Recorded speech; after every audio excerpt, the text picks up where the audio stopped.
Now, I'm going to go to Niyama. So Niyama, as I said, it refers to observances or things that are very good for us to do. So the first point of Niyama is Shocha. Shocha means cleanliness. It's obvious. The obvious part of Shocha is to keep our clothes clean, to keep our house clean, to keep our body clean, because if we don't, then mind will be disturbed, and not to speak of disturbing others. But then comes a more subtle Shocha, which is inside the mind. We want to keep the mind clean. How do you keep the mind clean? If we think of crude things, if we think of degrading things, if we think of exploitative things, then the mind is dirty. If the mind is racing around with too many thoughts, the mind is dirty. So we clean the mind by doing meditation, by doing service, by following the different jamas and niyamas. It will obviously be like that. So can it ever be the case that this is the question, that looking at pornographic magazines, I've got a friend who thought like this, that there's no harm in looking at pornography, and made a lot of discussion about it. So is there ever a case when it's okay? Clean mind, clean environment. Santosha is the next of the niyamas. Santosha is super important. And many people think that Santosha, which means contentedness or a balanced mind, they think that it is the goal of life because it is commonly translated as meaning happiness or happy. Yes, it does mean that. A balanced mind. Balanced mind is not affected by all kinds of great things happening nor bad things happening. It remains balanced no matter what. It remains happy no matter what. But for the yogi, this is not the goal of life. This is a minimal necessity for really making progress on the path.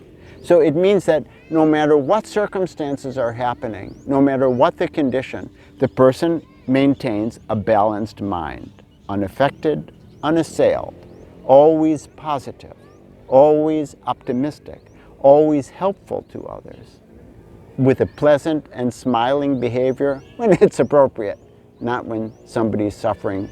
We don't smile at that time. Rather, we will feel their feelings. We'll relate to them, but internally, we're keeping a balanced mind. Now, I ask you a question. In Chinese, in the Chinese language, in the Chinese script, I should say, there's a character which, according to the situation, means either crisis or opportunity. That character, where it means both crisis and opportunity, what does that have to do with Santosha? I'd like for you to think about that. The third point of niyama is called Tapa. Again, these are things for us to do.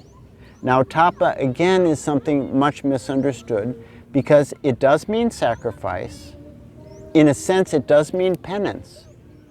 But many yogis of the past, they would torture themselves, or also religious people are well known, even in Christianity. You'll see there are many who will torture themselves in order to try to get God realization. Tapa has nothing to do with that.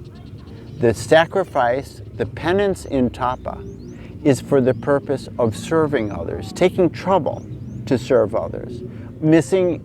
For example, if a mother misses her meal because she loves her children so much that she wants to serve them, she thinks of them as a part of herself, she doesn't actually think of it as a sacrifice, but the world sees it as tapa.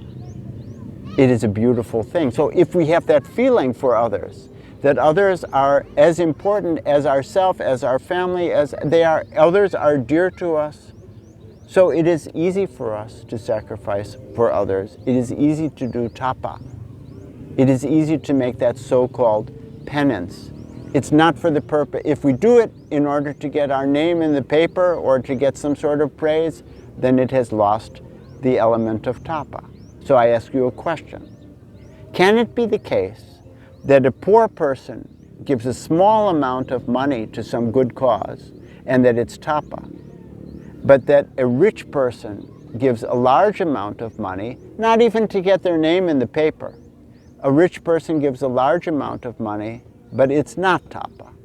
Is that possible? Think about it. It's relative. And we're coming near to the end. The fourth point of niyama, observances or things that we should do, is called swajaya. Swajaya means, and you will hear this word in Ananda Marga frequently, because in the group meditation, we have a reading, a spiritual reading, and we call that Swajaya. So Swajaya means to read or listen to spiritually inspiring things. Somebody speaking even you're listening to this, it is a kind of Swajaya for you, although some of the things I'm talking about are not exactly spiritual.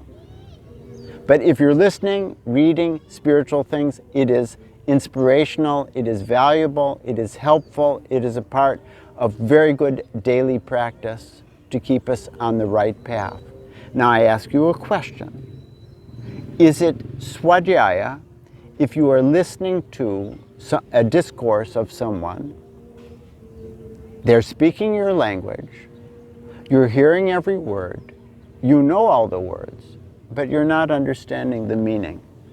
Is it still Swajaya? Please think about that.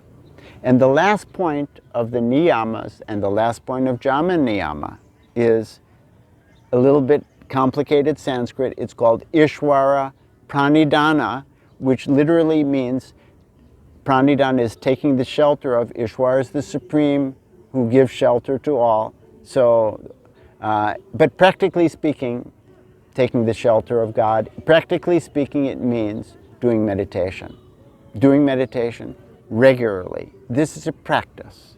So if we practice meditation twice a day, then we'll get a much, much better result than doing it once a day. We can really move properly on the path.